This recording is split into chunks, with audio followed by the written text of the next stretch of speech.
Man fired for refusing to work while sick. Laughs when OSHA shuts them down. In an ideal world, every company would treat their employees with fairness and respect. The work environment would be a positive and encouraging place where personal growth is encouraged.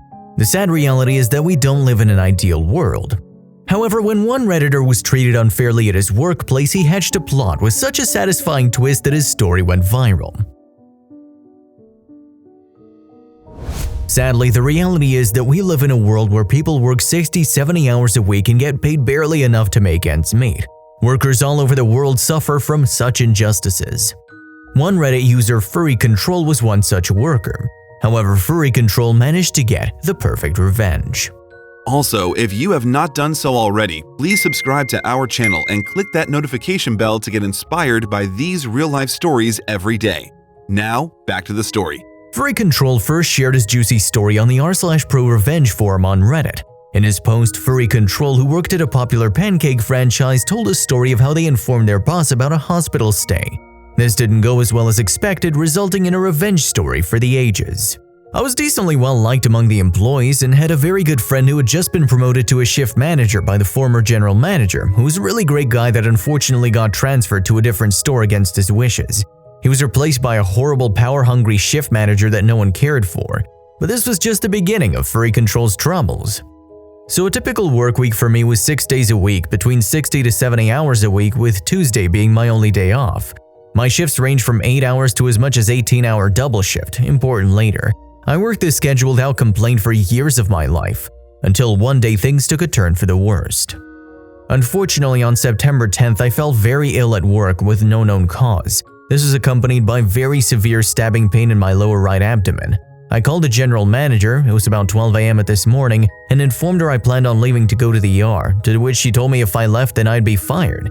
Now at the time I really needed this job, so not wanting to be fired, I decided to work through my shift. In absolute agony, he watched the hours tick by. He couldn't wait for his shift to end. I had 2 hours remaining, but it was hell to work through.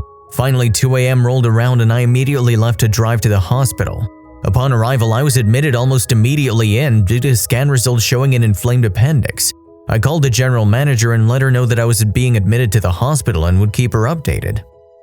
He thought that as long as he kept his boss updated, everything would be fine, but he was very wrong. Her response? If you're going to try to get out of work, can you at least find someone to cover your shift in the morning? Some people.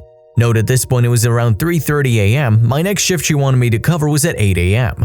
A few hours later, I was notified that I needed an appendectomy and it would be scheduled for the following morning. I agreed, signed the release, and called up my manager to notify her. I told her I'd be out of work for at least a few days, but after surgery I'd let her know. Etch emphasizes the next point. It's important to know that I kept her informed throughout my entire absence. I even sent her a picture of myself laying in a hospital bed after multiple accusations of faking. I still have the text if anyone's interested. So surgery went smoothly. However, they found that I had a gangrene infection in my appendix that appeared to have spread. Due to complication involving this, my hospital stay ended up being 2 full weeks. I was discharged at noon and drove to work almost immediately after discharge to inform them I was out at a hospital and cleared to come back, as well as turn in the hospital note proving I was there. To my surprise, the regional manager's there.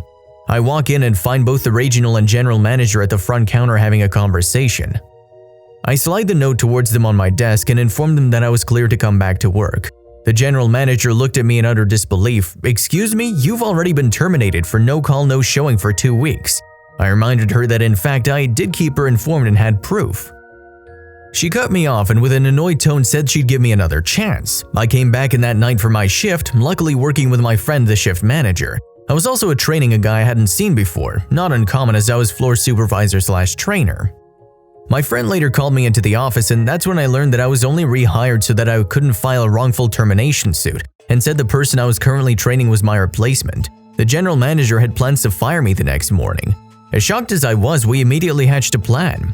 So this restaurant was dirty, huge roaches infesting the kitchen dining room, black mold, rotten food mixed with fresh food, water leaks so bad the carpet in the dining room's literally decaying, you named it. We've reported these issues to the general manager multiple times, but nothing ever happened.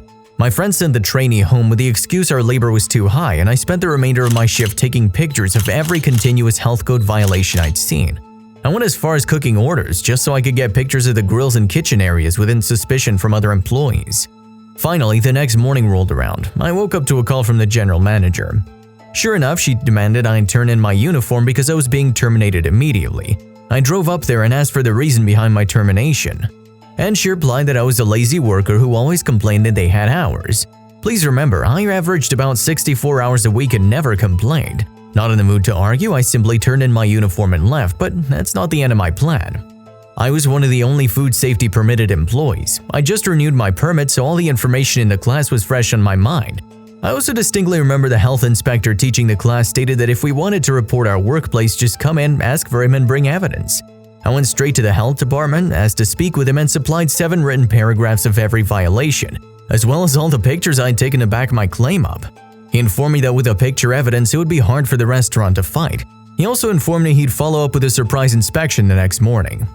The next morning, I woke up and found messages from my general manager calling me a snitch and a grainer, a whiner.